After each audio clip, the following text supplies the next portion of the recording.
of the Cave of Treasures, it's very interesting here that this is the history of the patriarchs and the kings, their successors from the creation to the crucifixion of Christ or Yahweh. Lift it up, please. And this is translated from the Syriac text of the British Museum. This is very important because all this knowledge has also been stored into the basements of the British Museum. Not only into the basements of the Catholic Church. They've got all these things, but they don't want it revealed because they know it will undermine their existence. And it says, and this was taken and it was translated by Sir E.A. Wallace Budge, all right? And it's very interesting because it was done in 1927. E.A. Wallace Budge was the director. He was the curator of the British Museum in England. He was the most skilled, the most knowledgeable man for translating the Syriac, the Hebrew, and the Ethiopic, and he was of your race. He wasn't alleged, i.e. Jew. Let's continue, please.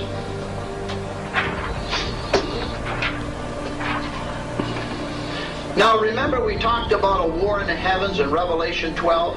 Did we discuss on this? Yeah. We went into it, didn't we?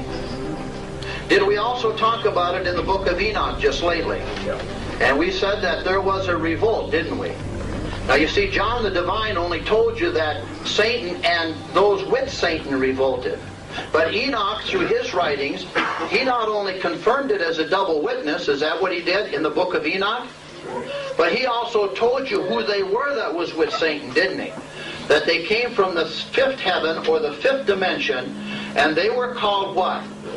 Gregory. Remember that. You see, I'm giving you knowledge here that you can go out and take on any preacher or priest, and you can blow them away. I mean, you can just blow their mind in about 30 seconds. And I'm not saying it to humiliate them deliberately, because, you know, they've been lied to. They haven't been given the understanding or the opportunity. They go to these seminaries, and you know who they're taught by? Jew rabbis. Right.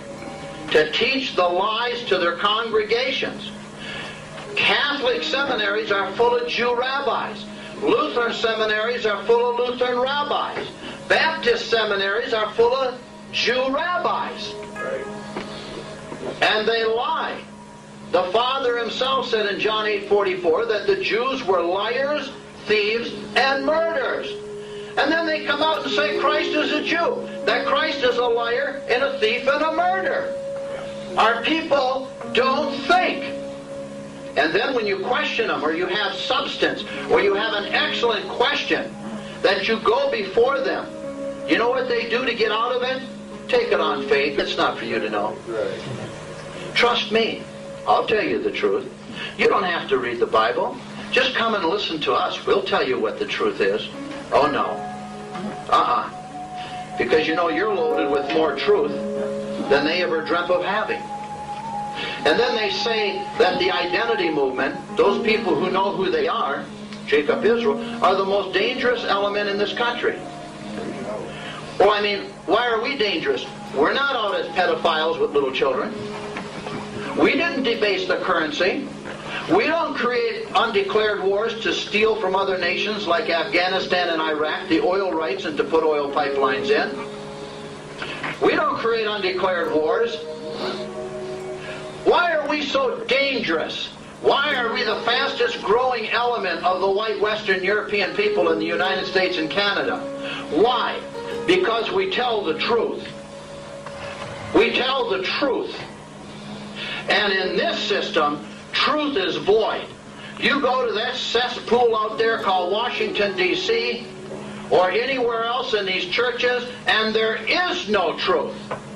There is only Corporation Edict of the District of Columbia and Corporation Edict of Judeo-Christianity, the Baptist Church, the Catholic Church, the Mormon Church. It is all Corporation Edict.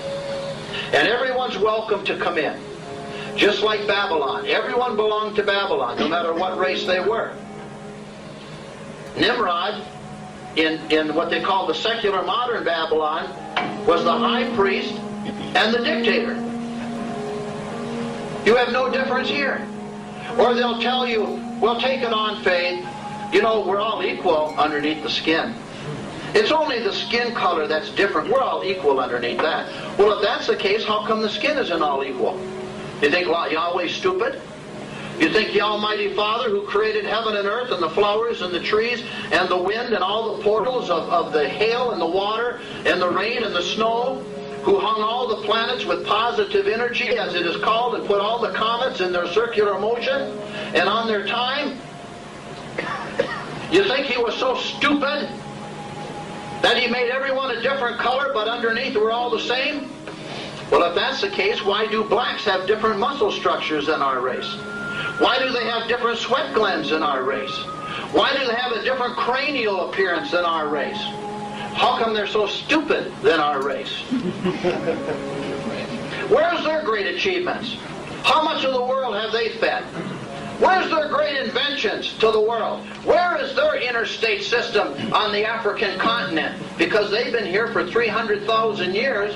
Where is all their great cities and air conditioning and all of their advanced star travel and communications? Let me tell you about it, ladies and gentlemen, because Yahweh said His people would be the blessed people. That even though He took away their understanding, He would bless them. You know, they stood on the shores of the African continent for 200,000 years, looked at the water and couldn't even invent a sail. The Chinese are no different. They're the great copiers. They're perfectionists of copiers.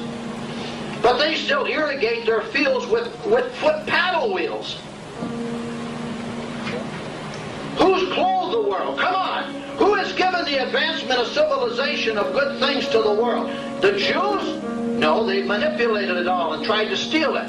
The blacks? No. You say, well, you're denigrating blacks. No, I'm telling you the truth. I'm telling you that the blacks, when it compares to the IQ, the intelligence, the productivity, and the advancement of a higher form of living, how come millions of our white race aren't flooding down to Africa to live? How come millions upon millions of our race aren't going into the Amazon jungle to live? How come millions and millions of our race aren't going to the Mideast to live? How come they're all coming here? That's right. Common sense. Because the Father said they'd come as a flood. Remember the book of Revelations? They would come in like a flood, overflowing your land, and the earth's going to open up its mouth and it's going to swallow them to protect His people. Well, let's continue on the great galactic battle. We're in the cave of treasures here, are we not? Now, ladies and gentlemen, what we have here, as we go up on the screen, the revolt of Satan and the battle of the heavens. Uh-oh, now we're going to a third witness. How many you want today? You're going to have a whole bunch today, and don't come up and want to challenge me on this. You can talk to me, but you take it up with Enoch, and you take it up with Yahweh and John the Divine, and you take it up with a whole bunch up here. And this is the problem we have. I come up to people and say, you know, I got good news for you. You're of white Western European ancestry, aren't you? Oh yeah, I'm German, or I'm French, or I'm white Spaniard, or whatever, right? I say, I got great news. You're a son of God. You're a son of Yahweh. What do you mean? Well, the Jews are the... No. Don't tell me what you've been told. I'm telling you what I know. It's a difference of saying something you've been told. It's another thing of saying something you know and understand. And you know what the first thing they say, instead of saying, wow, that's interesting, you got more news like this? They say, well, what's going to happen to the blacks? Who cares? Who cares? Yahweh wrote to Jacob Israel. Jacob was surnamed Israel. And he had sons and daughters in 12 tribes that became nations. Why is it so hard for people to erase their brain of Judeo-Christianity, look at the dissemination of their nation that is fragmentating right now in front of them with the miscegenation of their blood and race? Their money's gone. They've been put in non-declared wars.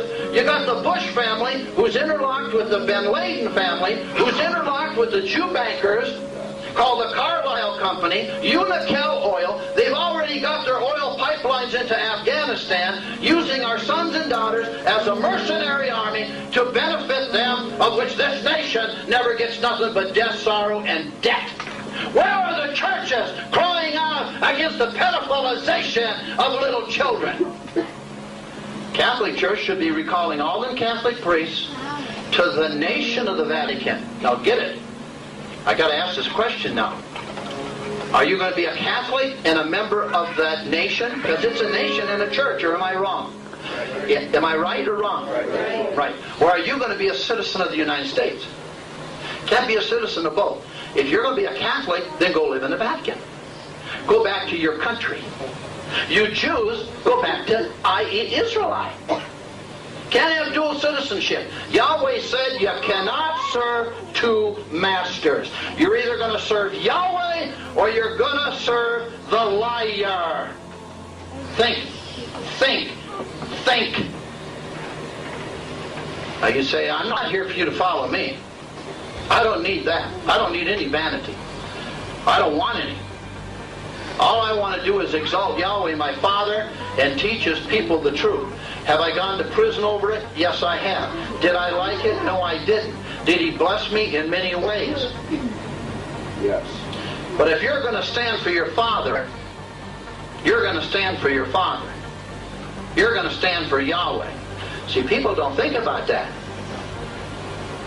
See, if the Vatican is a nation and a church, see, that's Nimrod. Why aren't all the Catholics going over there to live? That should be the Holy Land for them. Why aren't they going over every Sunday to listen to that little Jew with his yarmulke speak to them from the balcony? And I got another thing I want you to think about. And I said to myself, no. Yahweh said when you pray to Him, you're not to wear anything on your head. How come they always put something on their head when they pray? Aren't Yahweh's laws perfect? Or are the corporation laws perfect? Well, the corporation law is perfect when you're speaking the edict of the corporation. Hello? Well, let's go. Here we go. And there was a revolt of Satan and a battle in the heaven, in the dimension. We're talking about the true story of the galactic war here. This is War Stars, the original War Stars, with Darth Vader and the whole bunch. Right? Okay. And it said, and when the prince of the lower order of the angels saw what a great mystery had been given unto Adam, he was jealous of him from that day, and he did not worship Adam.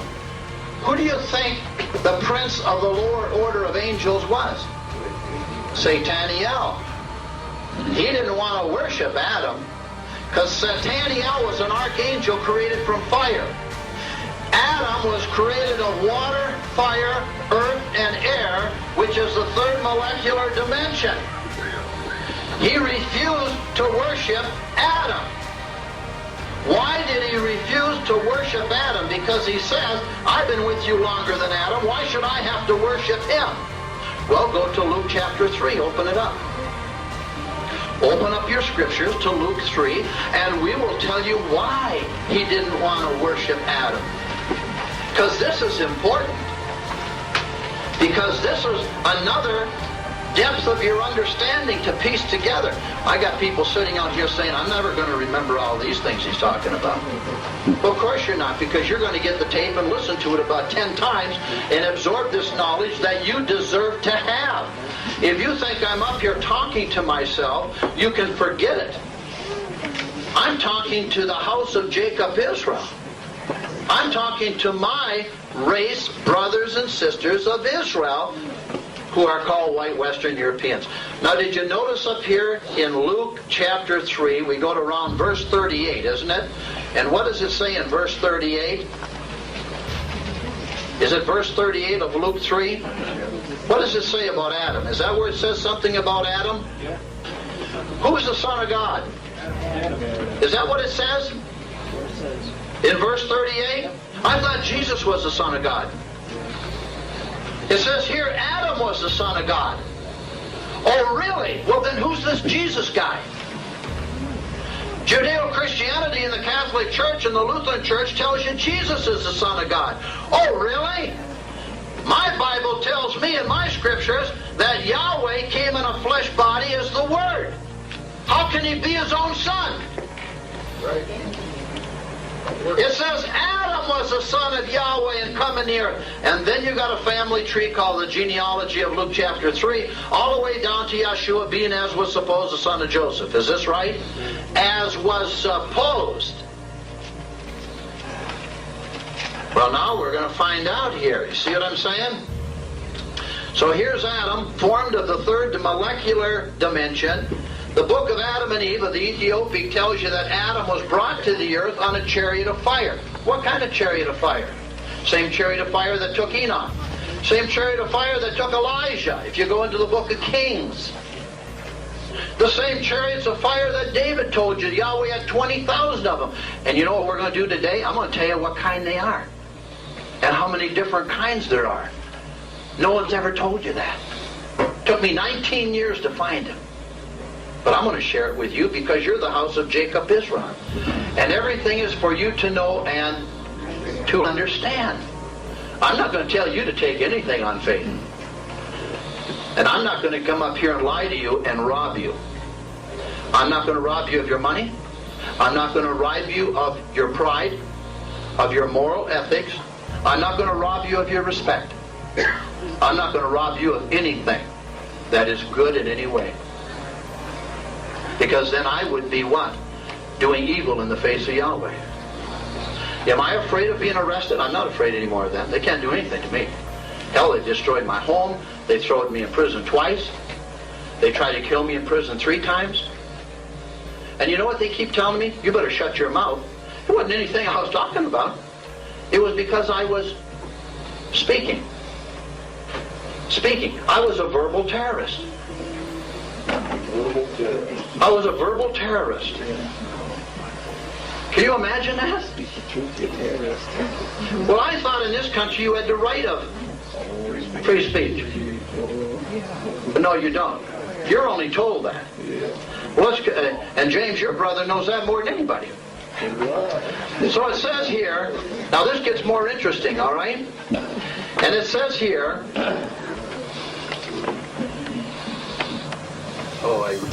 there we go. And Satan is talking, and he was jealous of Adam from that day, and he wished not to what Adam? Worship Adam. Why was Satan supposed to worship Adam? Because it tells you in Luke chapter 3, because Adam was the son of Yahweh. And Adam was made of fire, water, earth, and air. Satan was only made of fire. Adam resembled the heavens and the dimensions and the earth. Satan only resembled the dimensions of fire. Satan was angry. He said, I'm not going to worship him. I'm not going to do it. I'm not going to stop eating pork. I'm not going to do it because I like them greasy worms fried in urine. Not going to do it. I like to feed my children those wormy bacon from them piggy porkers with that nice sweet urine smell that they fry in. I'm not going to do it. I've eaten it all my life, and I don't care who says it, I'm not stopping it. Really? Yahweh said you're not to eat it. Why? Because you're going to get sick and die. But if Yahweh said not to do it, who are you to even question him as to why? He's not going to tell you to do something that's going to hurt you.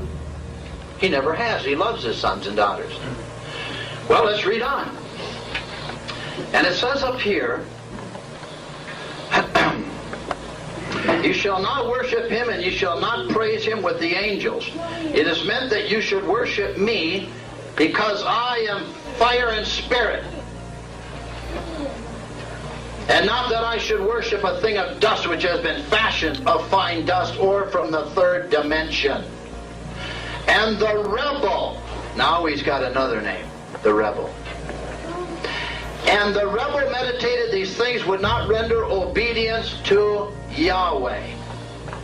And of his own free will he assert his independence and separate himself from Yahweh. He not only separated himself from Yahweh, who created him a fire, promoted him to the highest esteem of the archangels of interdimensional rule, he rebelled by armed might and declared war on Yahweh to overthrow him. This is the true intergalactic battle. This is knowledge that has been hidden from our race for 7,800 years. Well, let's read on. Lift it up just a little, please. Thank you. But he was swept away out of the dimensions, and he fell. Is this recorded? And the fall of himself and all his company. He didn't come alone, did he? Did we read that? From the dimension took place on the next.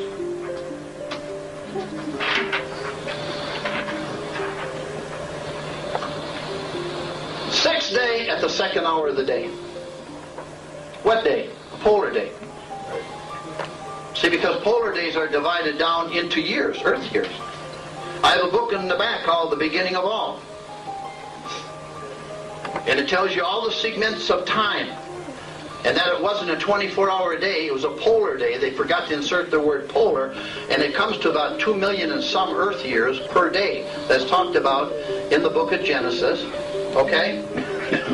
And all this took place on the sixth day, about the second hour of the day, because when Yahweh saw that the sixth day was pretty good and all that he created therein, is this how it's written? Yeah.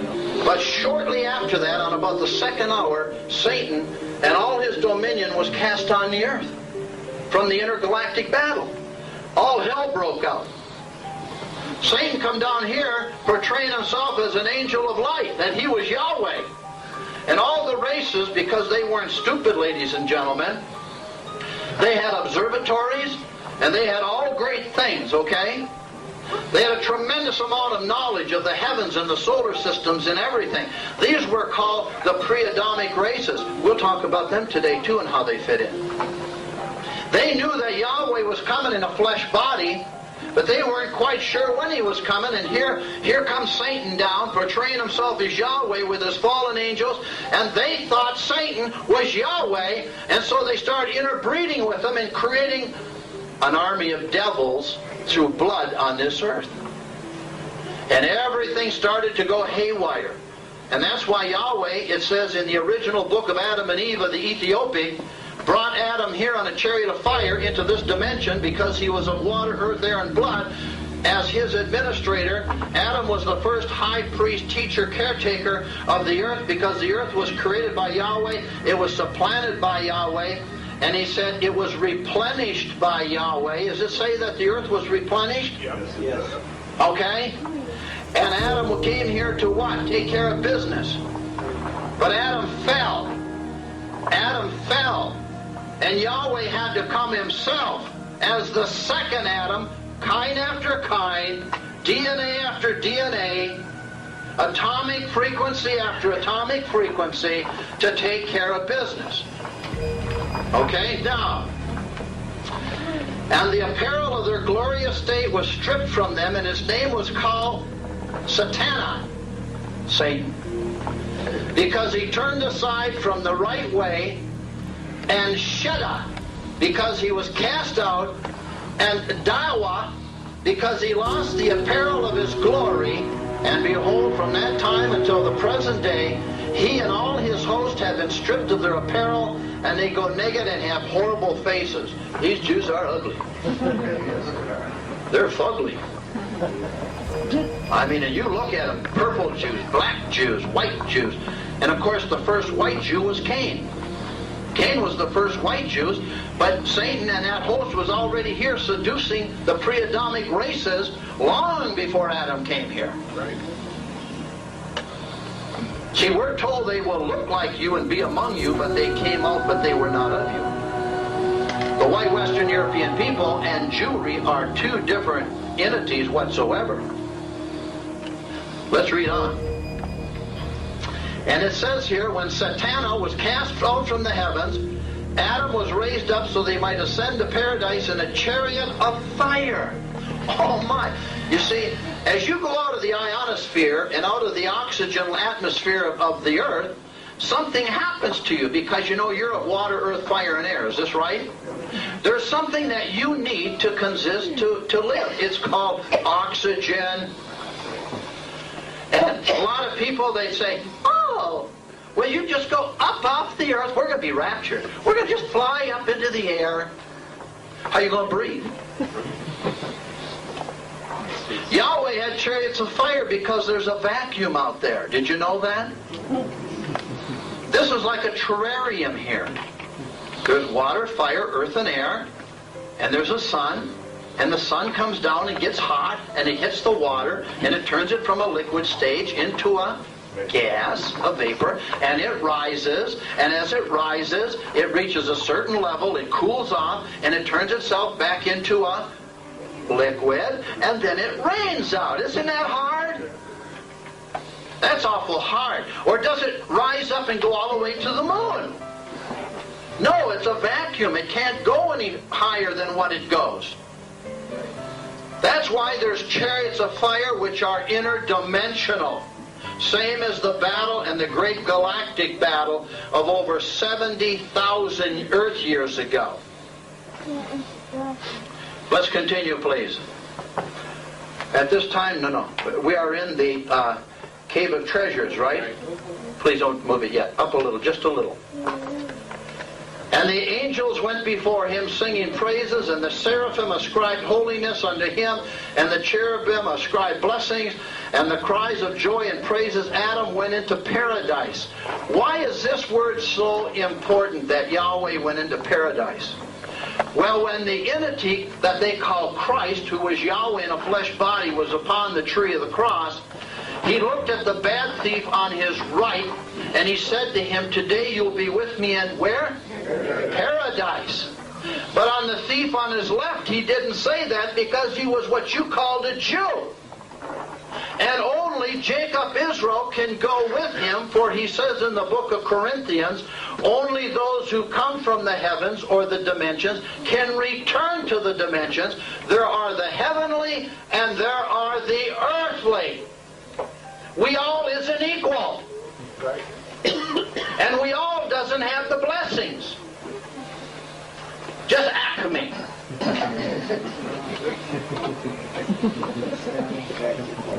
Say, oh, now he's making fun of the other races. Yeah, I'm doing more than making fun, because I don't like them robbing and pilfering and raping our race, living off our race, living off our substance, clothing them and feeding them, when Yahweh said we are to prosperities to be returned to our own people. It was years ago our race took care of itself, until their pulpits became wicked and evil and taught intermongrelization, miscegenation of the races, and interracial mongrelization. Let's read on. And as soon as Adam entered paradise, he was commanded not to eat of a certain tree. And that was the tree of good and evil, wasn't it? Do you know what it means by calling that tree? It means lay with. Go to a Strong's Concordance, go back into the book of Genesis, get your Strong's of the Hebrews, and look up lay. To eat, it means lay with.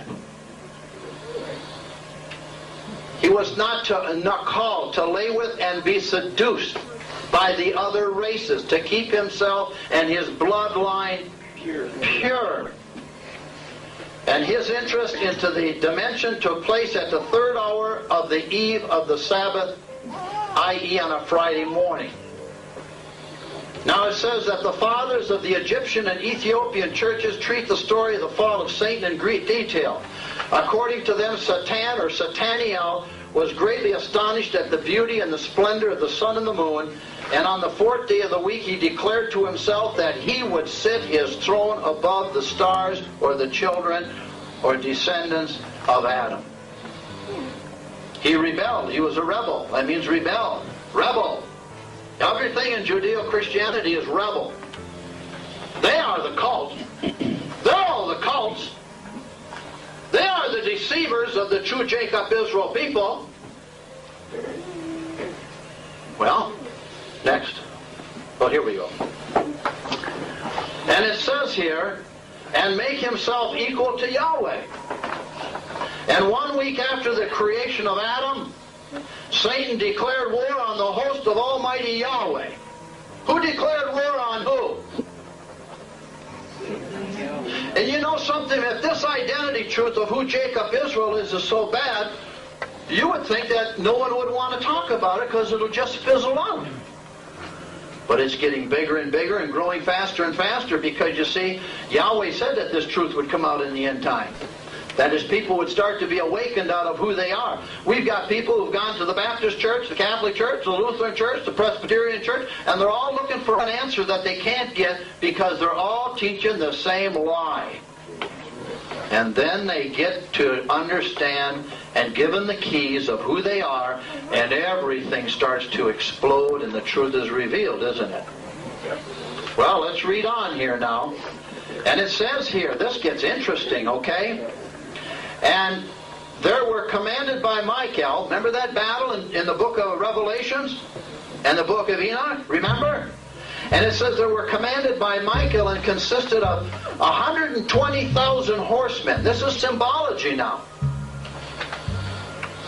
What do you mean horsemen? We're talking chariots of fire here. There were 600,000 shield bearers. These are a different type of a chariot of fire. 700,000 mail-clad horsemen in what? Chariots of fire. 70,000 torch bearers. 700,000. 800,000 angels with daggers of fire. These are lasers. How many more? 1 million slingers. What kind of a weapon was that? I don't know, but I'd love to see it. 500,000 bearers of axes of fire. Axes of fire. Isn't this awesome? And what else is there here? 300,000 bearers of fiery crosses and 400,000 bearers of lamps. You want to talk about a battle that went through the galactic heavens and dimensions? You want to talk about a war that was fought over 70,000 years ago? Let me tell you how much of this lecture has been given in Judeo-Christianity. None. None. Now that's a pretty big host here, and I haven't got time to add it up. Maybe someone out there can be so kind to just add up 120,000, 600,000, 700,000, 700,000, 800,000, 1 million, 500,000, 300,000, and 400,000. And these are the different contingents of starcraft and different types of warfare and warriors that fought in that great battle that was talked about in the book of Revelations, Enoch, and now the Cave of Treasure off the Ethiopic. That's a pretty big army.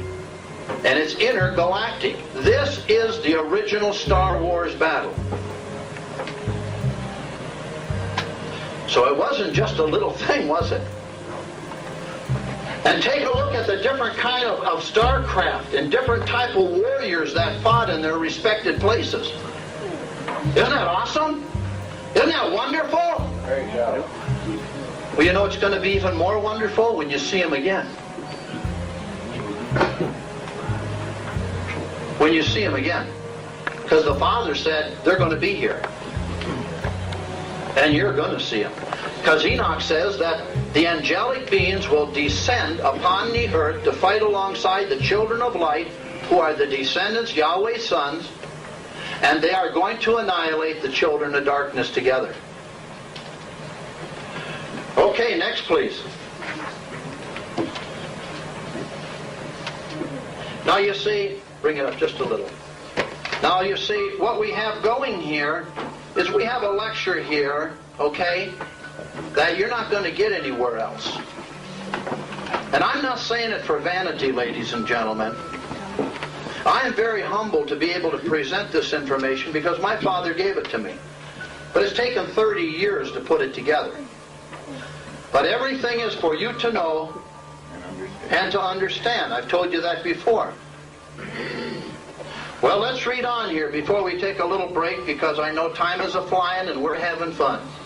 Like Pastor Noah Frederick says, time's a-flying, and no, time's a-flying and snot, so whatever, you know what I mean? Good grief. Now it says here, in the ancient Egyptian religious texts, in more than one form, in the oldest of Set, and it gives a symbol in Egypt. The devil. This is Satan. This is the rebel. Is that right? Rebels against her. This is the symbol. Yahweh of heaven, whose chief symbols are the sun and the moon, and is utterly defeated. Now we're going into Egyptian religious text that was printed thousands and thousands of years ago. Now I'm giving you the fourth witness. 4 witnesses here. And I'm not done yet. And it says, whose chief symbols are the sun and the moon, and is utterly defeated. And in the next form, Set attacks Yahweh Ra, right here, and is destroyed by him. The great ally of Set is called Apep. This is the symbol. And all his fiends, and devils, the Sabu, there it is, are defeated and burnt up daily. In another form, Set makes war on Horus, the son of Osiris, and on Osiris himself, and is defeated utterly. The Coptic vision of the legend was borrowed from the old hieroglyphic texts and then Christianized. Compare the following. Up, please. When Satan saw Adam seated on the great throne, with the crown of glory on his head and a scepter in his hand, all the angels worshipped Adam, and he was filled with anger. And when Yahweh said to him, "Come, Satan," in other words, also, "for you shall worship my image and my likeness," Adam. Satan refused to do so, and assuming an arrogant and insolent manner, he said to Yahweh, "It is meant that he should worship me. Adam should worship me. You white Western European people should worship us Jews as God's chosen." Because we're liars, thieves, and murderers, and we say that we are God's chosen people. And I say to them, you're liars. Just like our Father said in John 8:44. I know who's Jacob Israel, and I know that you know that I know that you know. And that's why you don't like this racial identity movement, because it proves that you Jews are not the chosen people of Yahweh, and it proves that all church entity corporations are liars, thieves, and murderers too. Now, let's continue. Thank you. And so it says, Satan refused to do so. He refused to what? Worship Adam. And Luke chapter 3 verse 38 told you Adam was the son of Yahweh. See how it all comes together? And then what? And he resumed an arrogant and insolent manner, and he said, "It is meant that he should worship me, for I existed before Adam came into being." And when the Father saw his overbearing attitude, he knew that Satan's wickedness and rebellion had reached their highest pitch. He ordered the celestial soldiers to take from him the written authority that was in his hand, to strip off his armor, to hurl him down from the dimension to the earth, the third molecular system. Satan was the greatest of the angels, and Yahweh had made him the commander-in-chief of the celestial host. Powerful! And what? In the document which Satan held in his hand were written the names of all the angels under his command. Knowing their names, his authority over them was absolute.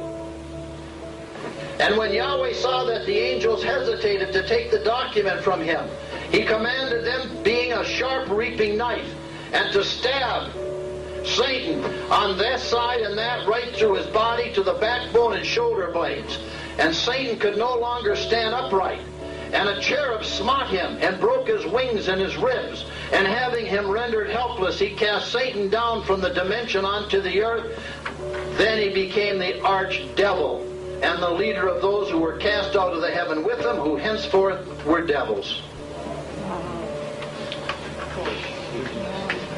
Now I've given you 4 witnesses here. And we're laying a format for what's to come. This is only your foundation. This is your lead-in formation of understanding for what I'm now going to be able to teach you, so you can further and understand. And we build from the foundation.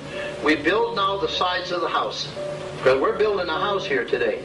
And if you don't build a strong foundation, the house isn't going to stand. No matter what kind of walls you put on it, the house is not going to stand, the walls can't stand, and the walls won't be able to support the roof because the foundation is weak. Is this correct? So with this, we're going to just stop temporarily,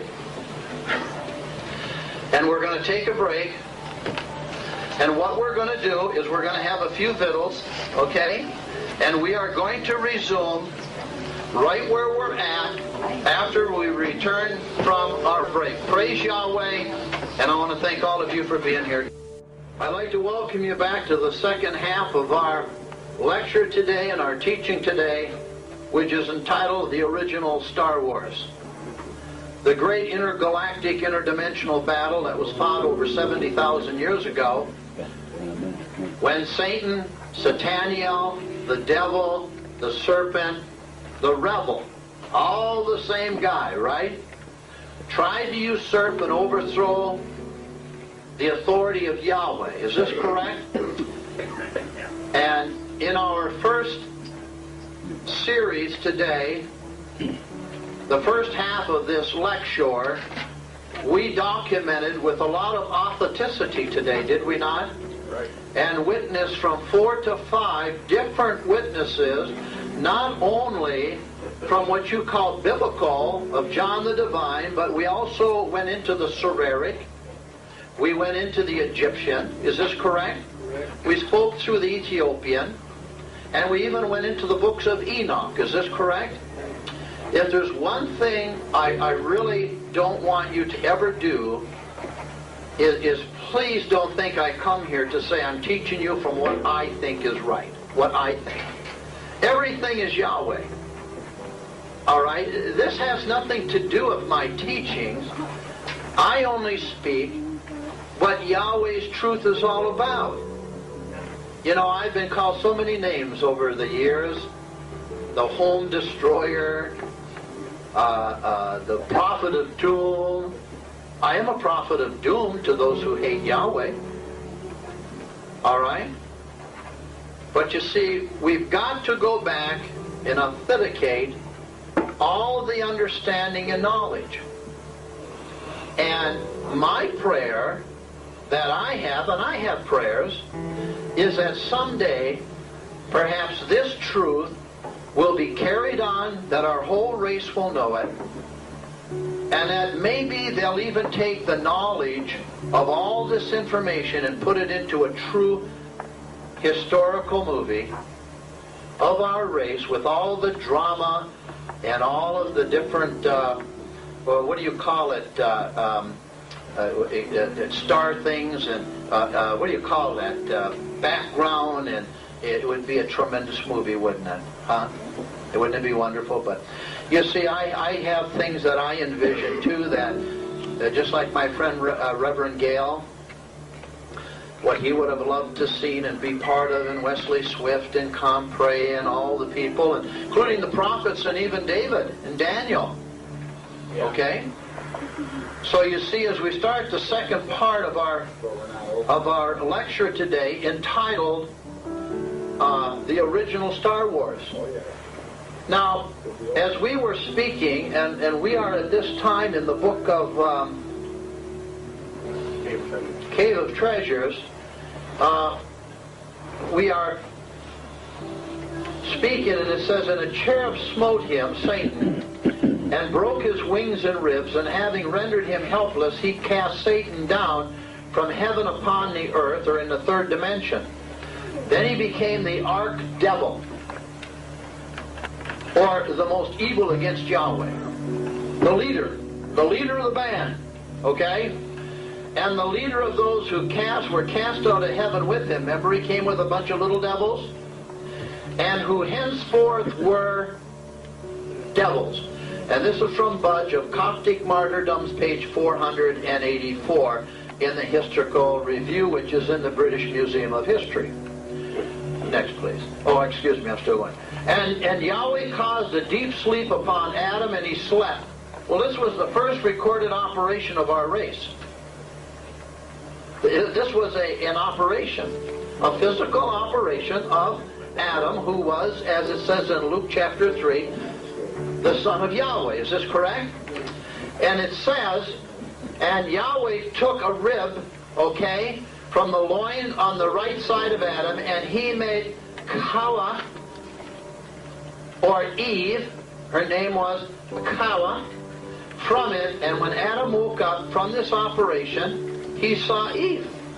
Now that's written in rather simplistic terms, isn't it? But it's not when you go into real depth. He took and he put Adam to sleep, and he went inside Adam, because kind after kind, is this not the commandment? And he took a rib. Why didn't he just take a muscle? Well, why didn't he just take whatever? Because you see, in the bone marrow, in the rib, that was symbolic to go into the bone marrow and take the DNA.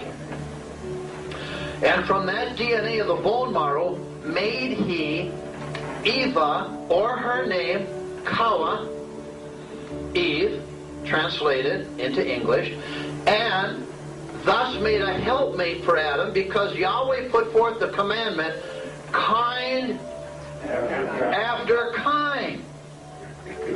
Now, churchianity today and their falsity and their false teaching tells you that all two-legged people were from Adam and Eve, that Adam was the first man on the earth. Am I right or wrong? Right. Am I right or wrong? Right. That's right. Now, that is another lie, because there were great civilizations and all kinds of peoples on the surface of the earth prior to Adam being brought here. Approximately, now get a piece of paper, approximately, because Yahweh said he would come 5.5 days to redeem Adam when he brought Adam here on a chariot of fire, as the Sereric tells you in the original book of Adam and Eve. He would come in 5,500 days, 5.5 days, 5,500 years. He would be born from a virgin in a cave, just as Adam was in a cave. He was not born in a manger with the animals. We are not the Goyim. All right, we are not the cattle as the Jews portray. And then he was born September 29, 2 BC. So 5,500 years from the time Adam was brought here as the Son of Yahweh. Yahshua Messiah, Yahweh in a flesh body, the Word, which proves that Yahweh came in a flesh body in the book of St. John, chapter 1, verses 1 to 7, that he came in a flesh body. He did not come as his own son. He came as his own entity, using the Spirit of Yahweh into a flesh body, into the third molecular dimension, which is known as Earth. What John was that again? St. John, chapter 1, verses 1 through 7. Now, if you take and realize that he came in September 2 BC, you've got to take the 5,500 years, and then you've got to take the 2 BC up, which is 2 years.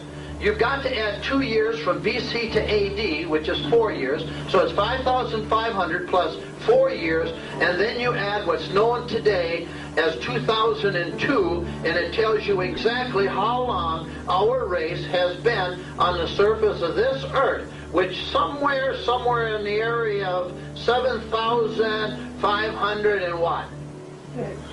6. And I'll tell you, ladies and gentlemen, that is really close.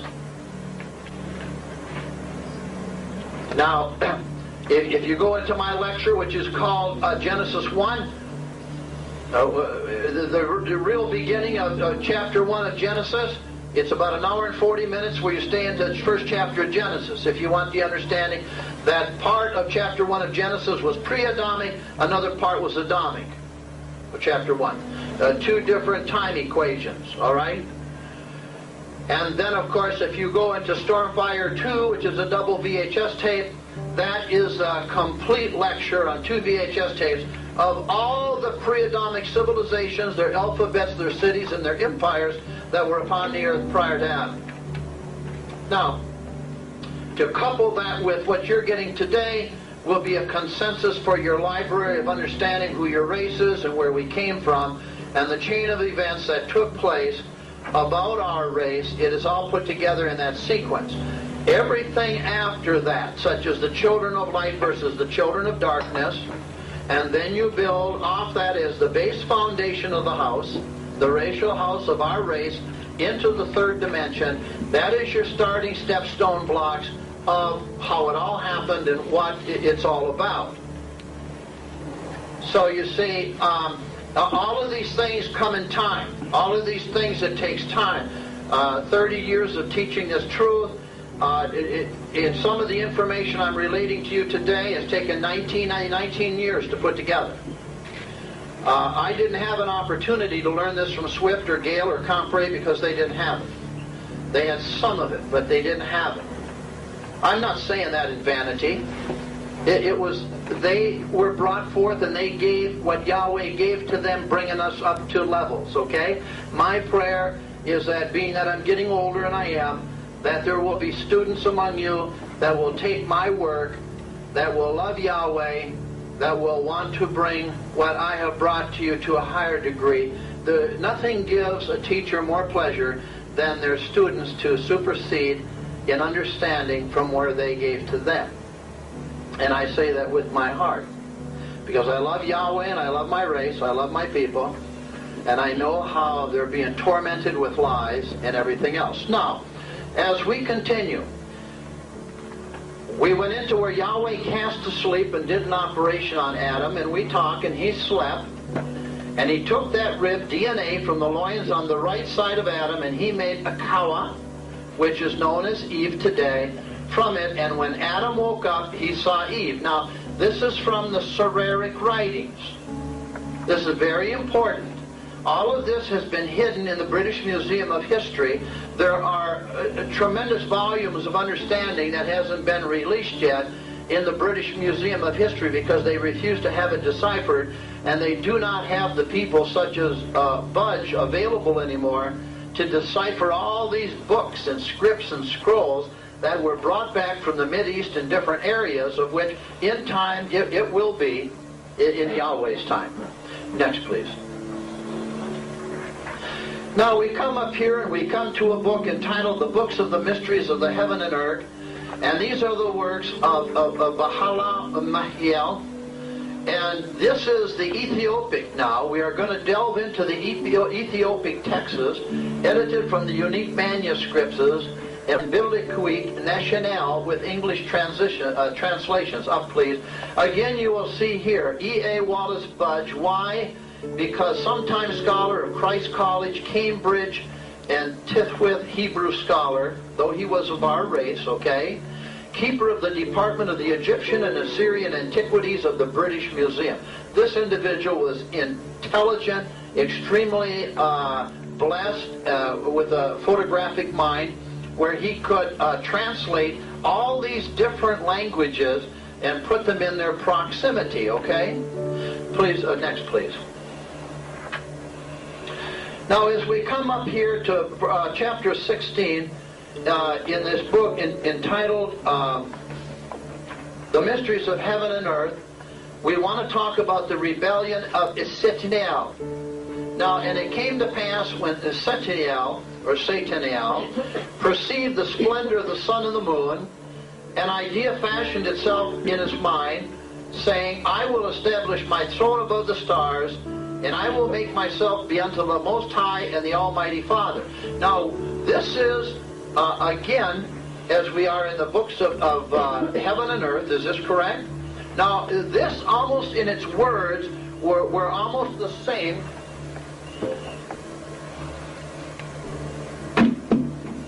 that we took from, remember when we went into the great Egyptian texts and the hieroglyphics that we had? Remember, we were looking at them today? This is the sixth witness for you. This is the sixth witness for you. And this is Satan saying, I will make myself be unlike the Most High and Mighty Yahweh. And now, as concerning this idea which entered his mind, thou must not imagine that it became completely formed on the fourth day of the week, for this did not happen until Ereb, Friday on the second following week. Now, erase that, please. So you see, now we have a sixth witness on this lecture. I am giving you a doctorate's lecture on ancient history that has never been presented in any university or anywhere else today other than here. There is no other place that you will ever or have ever heard this type of a lecture or been given this data whatsoever about our race and what has transcribed prior to our people, our race coming to this earth. I don't say it with vanity. I'm telling you with absolute. This is important, all right? Now it says, we're going to get back into that battle in the heavens up here. Now, thereupon a great battle took place in heaven, in the dimensions, didn't they? Did we discourse on that prior? And we discoursed upon it in many different ways, did we not? Okay? And it says what? And it says, and Macleod made ready for battle, and the army of the dimensions was drawn up in battle array. And Yahweh said, come ye, let us see. And thus saying, he inspected all of it. Yahweh inspected his entire galactic army. Now the Jews made a movie called Star Wars. Is this right? And they depicted the white race as the evil people, didn't they? They turned everything opposite than what it was. And all the heroes were the mongrels, the animal people, and all of this stuff. Is this correct? Yeah. Am I right or wrong? I'm right. And they talked about an intergalactic battle, didn't they? But they took it that and they dressed the white people up as dirty Nazis. That's exactly what they were portraying. Am I right or wrong? It was subliminal brainwashing of a galactic war. These Jews know what happened. They know who they are, I'm telling you right now. Now, here we go. But we're talking about the original galactic battle of Star Wars, how it really happened and who they were. You know, you are Zanoni. You are what's known as the children of the stars in Sereric. You are the sons of Adam, and Adam was the son of Yahweh. who? Yahweh. Adam was the sons of Yahweh.